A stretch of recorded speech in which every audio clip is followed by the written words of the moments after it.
레위기 18장 19절부터 30절까지 돌아가면서 한 절씩 읽겠습니다.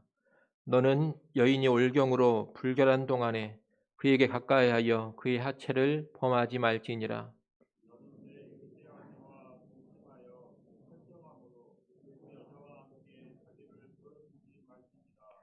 너는 결단코 자녀를 몰렉에게 주어 불로 통과하게 하므로 내 하나님의 이름을 욕되게 하지 말라. 나는 여호와이니라.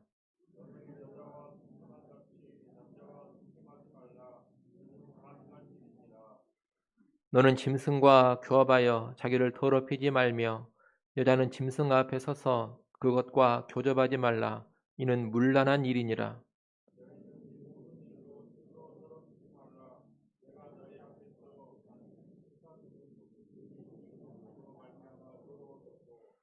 그 땅도 더러워졌으므로 내가 그 악으로 말미암아 벌하고 그 땅도 스스로 그 주민을 토하여 내느니라.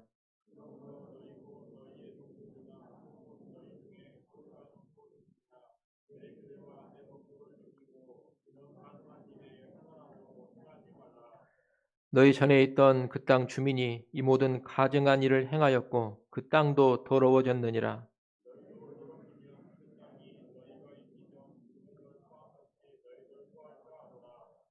이 가증한 모든 일을 행하는 자는 그 백성 중에서 끊어지리라.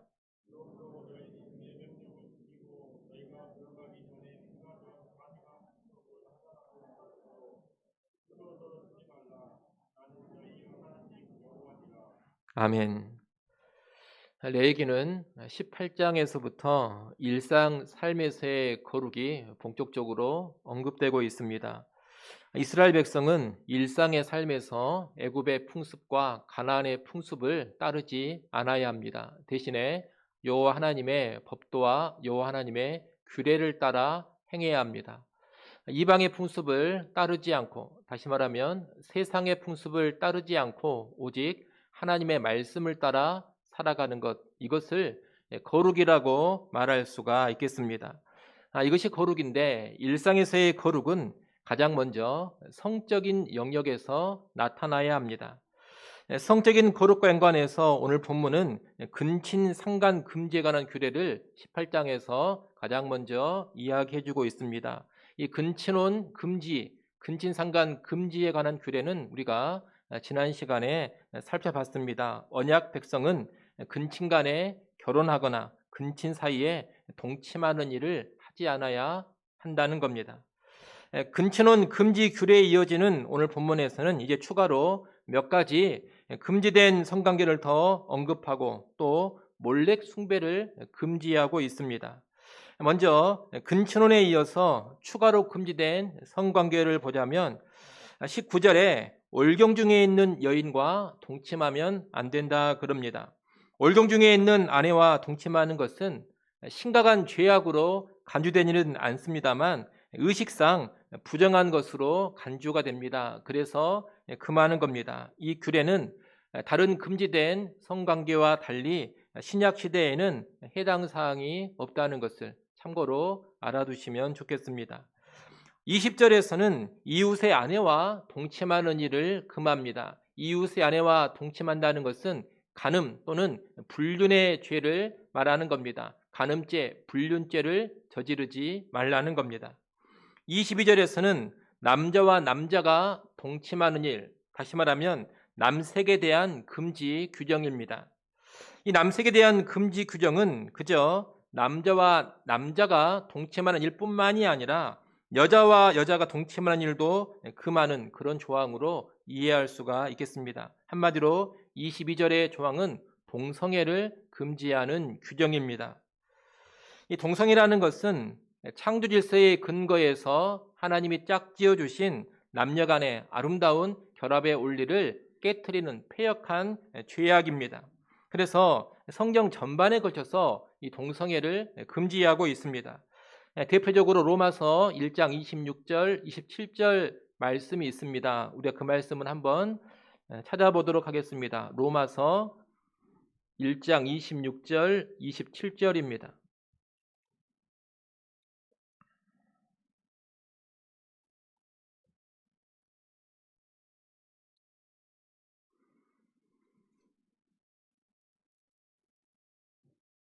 로마서 1장 26절, 27절 말씀 우리 같이 한번 읽어보겠습니다. 함께 읽습니다.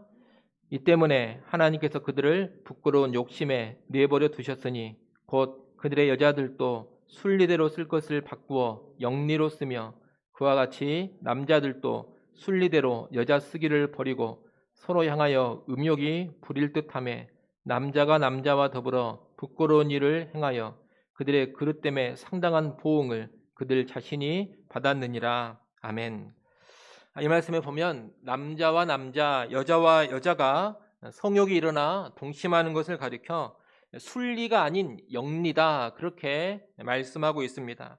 하나님의 창조 질서를 따르지 않고 반역하는, 거역하는 행위라는 겁니다. 그리고 그런 행위에 상응하는 보응, 심판이 이미 내려졌다, 그렇게 선언을 하고 있습니다. 심판이 이미 떨어진 죄가 동성애의 죄악인 것입니다.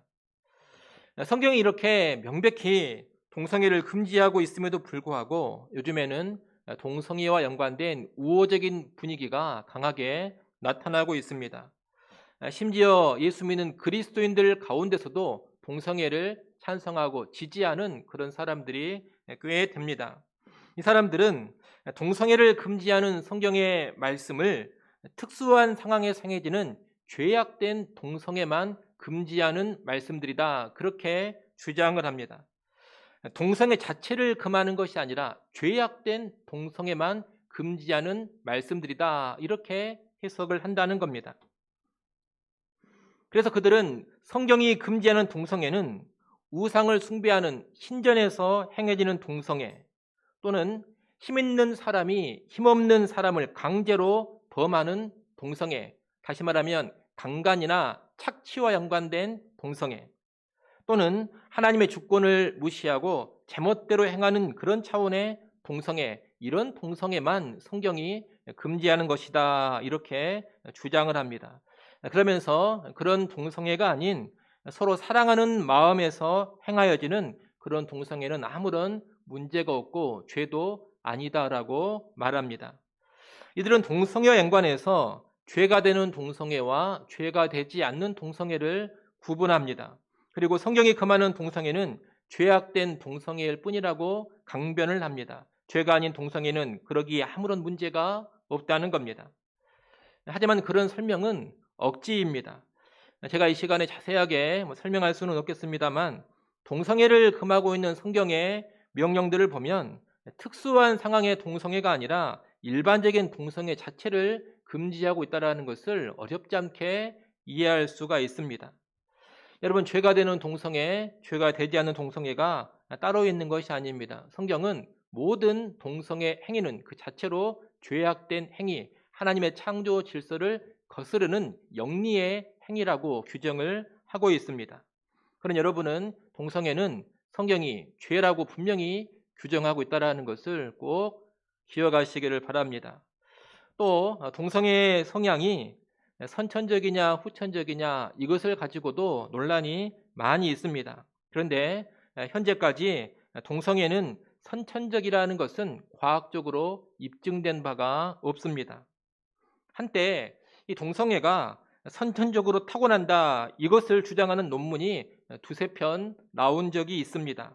하지만 후에 그 논문들은 과학적으로 타당한 근거가 부족한 것으로 밝혀졌습니다. 동성애가 선천적이라고 주장하는 사람들은 계속해서 과거의 그 논문들을 인용하고 있는데 이미 근거가 빈약한 논문으로 밝혀졌음에도 불구하고 그 논문들의 자료를 인용하는 것은 정직하지 못한 태도라, 그렇게 볼 수가 있겠습니다. 분명한 사실은 현재까지는 선천적으로 동성애자가 되게 하는 그 어떤 인간의 유전자도 발견된 적이 없다는 것입니다. 그래서 지금까지 계속해서 이 동성애가 선천적이냐 후천적이냐 이것을 가지고 논란이 계속되고 있는 겁니다. 동성애를 찬성하고 지지하는 사람들은 이 동성애가 선천적이라는 것을 강조하고 싶어 합니다. 왜 그럴까요? 동성애가 선천적이다 그러면 문제가 없어 보이기 때문입니다. 선천적인데 어쩌란 말이냐 이러면서 동성애를 죄로 규정하는 그런 경향에 반대할 수 있기 때문에 동성애를 지지하는 사람들은 동성애의 선천성에 많은 의미를 부여하려고 합니다. 그런데 여러분, 설령 이 동성애가 선천적이라 하더라도 그럼에도 불구하고 동성애는 죄라는 것을 알아야 합니다. 죄냐 죄가 아니냐, 여러분, 이 기준은 선천적이냐 후천적이냐 이것으로 결정하는 게 아닙니다. 죄의 기준은 선천성 후천성이 아니라 하나님의 말씀입니다. 말씀이 금한 것은 선천적이든지 후천적이든지 다 죄가 되는 겁니다. 여러분, 한번 생각해 보십시오. 우리는 선천적으로 이기적인 성향을 가지고 태어납니다. 선천적으로 거짓말에 익숙합니다. 선천적으로 교만하고 선천적으로 그릇된 성적 욕망도 많이 가지고 있습니다. 선천적으로 음란한 자들이 우리입니다. 하지만 그런 것이 선천적이라고 해서 죄가 아닌 것은 결코 아닙니다. 선천적으로 그런 욕망을 가지고 있다 하더라도 죄는 죄라는 겁니다. 우리는 선천적 성향이어도 죄는 죄로 여기면서 그 죄와 피 튀기면서까지 싸우는 것이고, 혹시 그런 죄를 범했으면 죄로 인정하고 회개하며 하나님께 용서를 구하는 겁니다. 그러지 않고 선천적이기 때문에 죄가 아니다, 선천적인 성향에서 나오는 행동은 아무런 문제가 없다, 그런 행동은 벌해서도 안 되고 회개할 필요도 없다, 이렇게 나가면 엄청난 혼란에 빠져버립니다. 나는 선천적으로 그런 사람이니까 어쩔 수 없다, 여러분, 이렇게 말하면서 죄를 지어버리면 그 사람을 대체 어떻게 다루겠습니까? 죄의 기준을 선천적이냐 후천적이냐 여기에 두면 수많은 윤리적인 문제가 벌어지게 되어 있습니다. 죄의 기준은 선천성이나 후천성이 아니라 그랬습니다. 죄의 기준은 오직 하나님의 말씀입니다. 그리고 그 하나님 말씀에 따르면 동성애는 금지된 죄악입니다. 설령 동성애 성향이 있다 하더라도 성경이 그것을 죄라고 규정을 하고 있기 때문에 그런 성향을 다스려야 하는 것이고, 내 마음속에 그런 성향이 강하게 일어난다 하더라도 그런 행위를 하지 않으려고 저항을 해야 하는 겁니다. 여하튼 우리는 하나님 말씀의 권위를 인정하고 동성애를 죄로 여기고 거부할 수 있어야 하겠습니다. 다시 오늘 본문으로 돌아오십시오. 23절에서는 수간, 다시 말하면 짐승과의 성관계를 금하고 있습니다. 고대 세계에서는 짐승과 성적 관계를 가지는 일이 빈번하게 벌어졌는데 주로 문란한 제사의 현장에서 그런 행위들이 일어났습니다. 고대의 기록에 따르면 실제로 애굽의 자들은 종교의식 가운데 순념소와 교합을 하곤 했습니다. 로마에서는 개와 더불어 교합을 했습니다. 심지어 근대에 이르러서도 애굽의 남자들은 종교의식 가운데 악어 암컷과 교접을 하기도 했습니다. 이렇게 이방의 우상 숭배 제사 의식에서 이 수간은 자주 행해졌는데, 이런 수간은 하나님의 형상대로 창조된 인간을 짐승의 수준으로 떨어뜨리는 폐역한 일이라 그렇게 말할 수가 있겠습니다. 그래서 성경은 이것을 철저히 금하고 있는 겁니다. 여러분, 이렇게 오늘 본문은 올경 중에 여인과 동침하는 일, 이웃의 아내와 동침하는 일, 동성애, 수간을 금지하고 있습니다. 이러한 금지 규정을 보면 우리 하나님께서는 성이라는 것을 무제한의 자유 가운데 주시지 않았음을 알게 됩니다.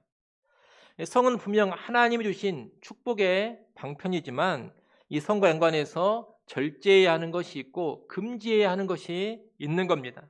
성이라는 것은 하나님의 법도 하나님 말씀 안에서 누려야지만 진정한 복이 됩니다. 하나님의 말씀을 넘어가 버리면 이 성은 죄가 되는 것이고 저주가 되고 맙니다. 그런데 안타깝게도 요즘은 이 성의 기준이 하나님의 말씀이 아니라 개인의 뜻, 개인의 욕구, 개인의 의사가 되어지고 있습니다. 오늘날 세상의 성윤리는 무엇이 됐든지 간에 쌍방간에 합의하고 온하기만 하면 아무런 문제가 없다입니다. 심지어 간음, 불륜을 행해도 두 당사자가 서로 사랑하면서 불륜을 행하면 이것을 죄라고 규정할 수 없다, 그런 논리로 나가서 이제는 불륜을 범해도 간음죄를 지어도 형법으로 처벌하지 않고 있습니다.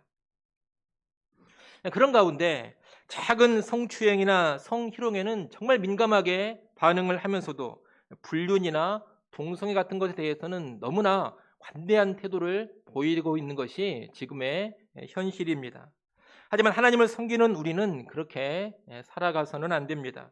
우리는 오직 하나님의 말씀대로 살아갑니다. 세상의 풍조를 따르지 않고 오직 말씀을 따라 살아간다는 겁니다. 말씀의 근거에서 성추행이나 성희롱은 물론이거니와 불륜, 동성애, 수간 등의 모든 행위를 철저히 금하고 피해야 합니다. 그리고 어떤 세상의 경향이 있다 하더라도 그런 세상의 경향에 휩쓸리지 않는 겁니다. 그렇게 살아가는 것이 세상과 구별된 성적인 거룩입니다. 여러분 이런 내용을 잘 기억하시고 날이 갈수록 성적으로 혼탁해져 가는 가운데 더 깨어있는 가운데 성적인 거룩 잘 지켜가시기를 바랍니다. 오늘 본문은 그릇된 성관계를 금지하면서 몰렉 숭배를 금지하는 규정도 함께 말하고 있습니다. 21절 말씀을 한번 보십시오. 21절 여러분이 한번 읽어보십시오.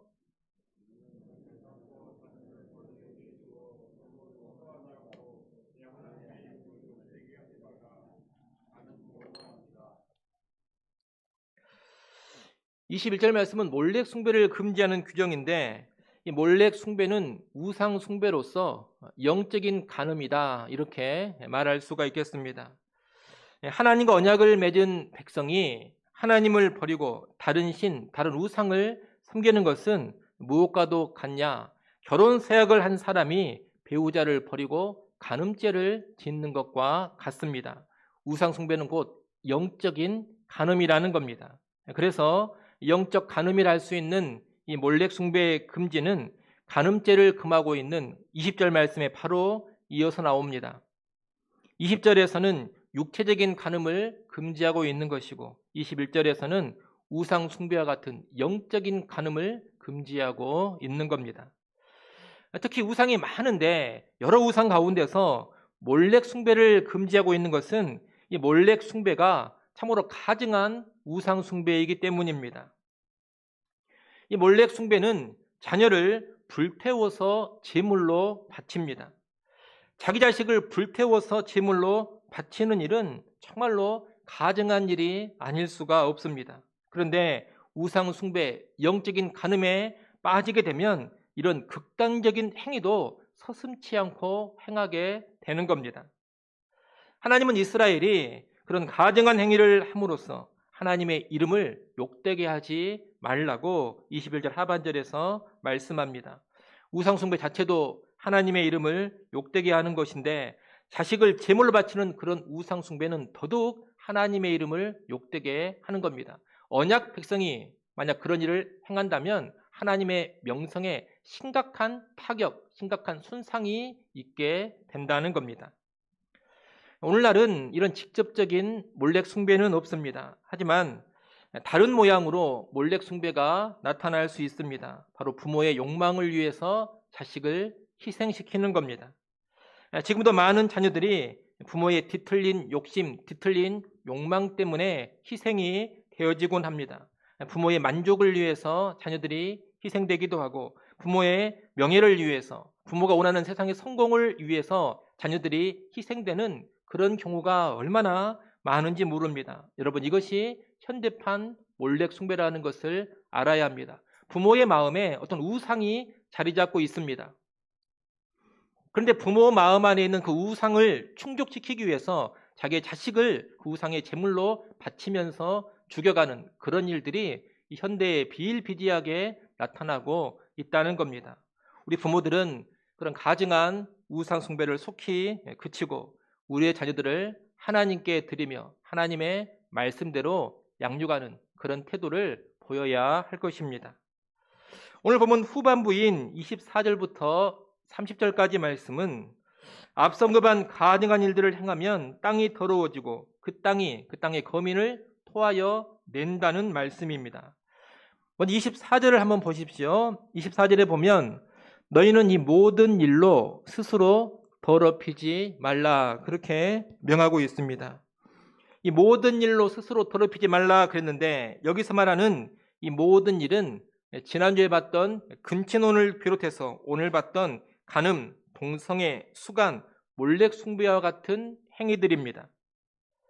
이러한 행위들은 하나님 앞에서 범하는 죄악들로서 죄를 짓는 그 사람을 더럽히고 그들이 사는 땅도 더럽힙니다. 그리고 결국 그 땅이 그들을 토해내게 만들어 버립니다. 토해내 버린다라는 말은 그 땅에 거하지 못하게 한다, 이런 뜻입니다. 다시 말하면 그 땅에서 망한다, 그 땅에서 쫓겨난다, 그런 뜻입니다. 24절 25절 말씀은 이제 이스라엘이 진멸해서 쫓아낼 가나안 거민들이 그런 가증한 죄들로 인해서 그 땅에서 망하고 쫓겨나게 되었다는 말씀입니다. 27절에서도 그 이야기를 합니다. 가나안 땅의 거민들은 이런 가증한 일들을 행하였고 그로 인해 그 땅이 더러워졌다는 겁니다. 심각한 죄악, 가증한 죄악들로 인해서 그 땅이 더러워지니 하나님께서 그 땅의 거민들을 치신 겁니다. 그리고 그 땅이 그들을 토하여내게 하신 겁니다. 가증한 죄악으로 인해서 가나안 거민은 이스라엘 백성에게 진멸을 당하게 되는 것이고 그 땅에 더 이상 살지 못하게 되었다, 이런 말씀입니다. 그런데 이것이 가나안 백성들에게만 해당되는 게 아니라는 겁니다. 이제 그 땅에 들어가서 거하게 될 이스라엘 백성도 마찬가지입니다. 이스라엘 백성이 하나님의 법도를 떠나고 가나안 족속과 같이 가증한 일을 그 땅에서 행한다면 다시 그 땅이 더러워질 것입니다. 그리고 그 땅이 이스라엘 백성도 토하여 내버릴 것입니다. 28절 말씀을 한번 보겠습니다. 28절 말씀 우리 같이 한번 읽어보겠습니다. 너희도 더럽히면 그 땅이 너희가 있기 전 주민을 토함같이 너희를 토할까 하노라. 아멘. 이스라엘 백성인 너희도 가나안 땅에 들어가서 가증한 일을 행하고 그 땅을 더럽힌다면 그 땅이 너희가 들어오기 전에 살았던 가나안 주민들을 토하여 낸 것처럼 너희도 토하여 내버릴까 염려가 된다, 이런 하나님의 말씀입니다. 그래서 하나님은 이어지는 29절에서 앞서 언급한 그런 가증한 일을 행하는 자는 백성 중에서 끊어지리라 라고 말씀하십니다. 만약 이스라엘 백성 중에 누군가 그런 가증한 일을 행한다면 즉각적으로 제명을 시키라는 겁니다. 백성 중에서 끊어버려서 그 가증한 일이 확산되지 못하게 해야 합니다. 방치했다가는 온 백성이 가증한 일을 행하게 되고 결국에 그 온 땅이 더러워지며 그 땅이 온 민족을 토하여 내버리게 되기 때문입니다. 이스라엘은 30절 말씀을 명심해야 합니다. 30절 말씀도 같이 한번 읽어보겠습니다. 함께 읽습니다. 그러므로 너희는 내 명령을 지키고 너희가 들어가기 전에 행하던 가증한 풍속을 하나라도 따름으로 스스로 더럽히지 말라. 나는 너희의 하나님 여호와이니라. 아멘. 이 30절 말씀은 18장 초반부에 3절, 4절 말씀과 거의 비슷합니다. 18장 시작하는 부분에서 나는 너희의 하나님 여호와라 이렇게 말씀하시면서 애굽과 가나안의 풍속을 따르지 말고 내 법도와 규례를 따르라, 그렇게 말씀하셨습니다. 이제 18장을 마무리하는 이 부분에서도 언약의 하나님을 언급하면서 내 명령을 지키고 가증한 풍속을 따르지 말라고 하십니다. 한마디로 언약 백성으로서 이방 풍속을 따르지 말고 하나님 말씀대로 살아라, 이 말입니다. 한마디로 말하면 거룩하게 살라는 겁니다. 특별히 이 24절부터 30절까지 말씀은 땅이라는 것과 그 땅에 살아가는 사람들이 아주 긴밀하게 연결되어 있다는 것을 가르쳐 줍니다. 가나안 거민들은 그 땅에서 가증한 일들을 행했기 때문에 그 땅을 더럽히고 그 땅에서 토하여 낸 바 되었습니다. 그 땅에서 망해버렸다는 겁니다. 이제 가나안 땅에 들어가는 이스라엘도 마찬가지입니다. 이스라엘이 가증한 일들을 행한다면 그 땅은 더러워질 것이고 이스라엘 역시 그 땅에서 토하여 내진 바 될 겁니다. 그 땅에서 망하고 그 땅에서 쫓겨난다는 겁니다. 하지만 가증한 풍속을 따르지 않고 하나님 말씀대로 행한다면 그 땅에 계속 거하면서 안정과 평안을 누리게 될 겁니다. 여러분이 가나안 땅은 결코 그 자체로 복과 평안을 보장해 주는 것이 아닙니다. 무조건 젖과 꿀이 흐르는 땅, 그 땅이 가나안 땅이 아니라는 겁니다. 가나안 땅은 하나님의 법도를 따라 순종하는 사람들에게는 젖과 꿀이 흐르는 땅이 될 겁니다. 하지만 그렇게 살지 않고 가증한 풍속을 따라 살아가면 그 가나안 땅은 어떤 땅이 되어버리냐? 더러운 땅이 되어버리고 그 백성을 토하여 내는 그런 땅이 되어버린다는 겁니다. 진노의 땅이 되는 겁니다. 그러니 가나안 땅에서의 안정과 평안은 어디에 달려있느냐? 거룩에 달려있다. 그렇게 말할 수가 있겠습니다. 그 땅의 풍속을 따르지 않고 말씀대로 순종한다면, 다시 말해 거룩하게 살아간다면 안정과 평안을 누릴 겁니다. 하지만 말씀을 버리고 그 땅의 가증한 풍속을 따라간다면, 다시 말해 거룩을 잃어버린다면 그 땅에서 망하고 말 것입니다. 한마디로 거룩하면 살고 거룩하지 않으면 죽는다는 겁니다. 그러니 여러분, 이 거룩이라는 것이 땅에서의 안전과 생명, 이 땅에서의 평안을 보장해 주는 것이라는 것을 반드시 알아야 합니다. 종종 그런 사람들이 있습니다. 거룩하게 사는 것이 현실 세상과 무슨 관계가 있느냐? 거룩하게 산다 해서 돈이 나오냐, 떡이 나오냐? 거룩하게 사는 것은 그냥 고리타분한 삶이 아니냐? 거룩이라는 것은 우리의 실생활과 아무런 상관이 없는 것이다. 종교적인 차원에서나 요구되는 것이고 필요한 것이다. 그런 생각을 하고 그런 이야기를 하는 사람들이 많습니다. 하지만 성경은 절대로 그렇지 않다고 지금 알려주고 있는 겁니다. 거룩하게 살아가는 삶은 현실 세계와 절대 무관한 것이 아닙니다. 우리가 살아가는 이 땅과 무관한 삶이 아니라는 겁니다. 오히려 현실 세계, 우리가 발붙이고 살아가는 이 땅과 이 거룩은 긴밀히 연결되어 있습니다. 이 땅에서의 생존과 평안, 번영을 뭐가 보장하느냐? 거룩이 보장해 주는 겁니다. 그러니 여러분, 거룩하게 살아가는 삶은 절대 고리타분한 삶이 아닙니다. 거룩하게 살아가는 삶은 현실과 전혀 무관한 그런 삶도 아닙니다. 오히려 정말 깊은 관계가 있고 현실 세상과 직결되는 삶이라는 것을 여러분이 꼭 아시기를 바랍니다. 지난 역사를 돌아보더라도 한 나라, 한 민족 또는 한 문명이 거룩을 상실해버리고 성적인 방종과 온갖 우상을 숭배하게 되면 다 망했습니다. 땅이 그들을 토해내버리기 때문입니다. 하지만 세상에 타락하고 부패한 풍조를 거스르면서 정결하게 살아가고 거룩하게 살아가면 그런 문화, 그런 민족, 그런 나라는 지속적으로 안정을 누리고 평안 가운데 번영을 했습니다. 지난 역사가 분명히 보여주는 겁니다. 한 나라가 망한 과정도 유심히 살펴보면 왜 그 나라가 망하냐? 윤리를 상실하고 도덕을 상실하고 부패 가운데 빠져들면 그 나라는 반드시 망했다라는 것을 우리가 잘 알고 있습니다.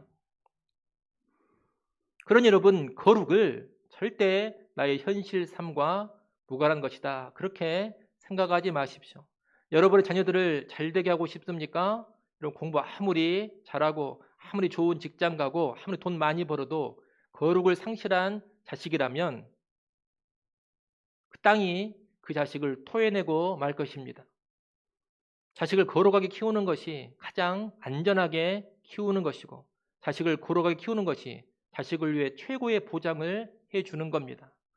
오늘날 교회도 마찬가지입니다. 교회가 이 땅에 자리 잡고 있는데 어떻게 해야 교회가 지속적인 안정과 평안을 이 땅 가운데서 누릴 수가 있느냐? 여러분, 그 방법이 무엇이겠습니까? 다른 게 아닙니다. 거룩한 교회가 되는 겁니다. 교회가 거룩하면 세상이 그 어떤 일들이 벌어진다 하더라도 절대로 교회는 몰락하지 않습니다.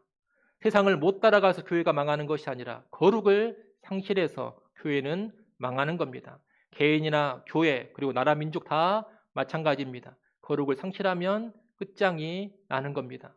이를 꼭 기억하시고 개인적으로나 교회적으로나 사회적으로나 거룩을 잘 회복하고 거룩을 잘 유지해서 지속적인 안정과 평안을 누려가는 우리 모두가 될 수 있기를 간절히 소원합니다. 기도하겠습니다.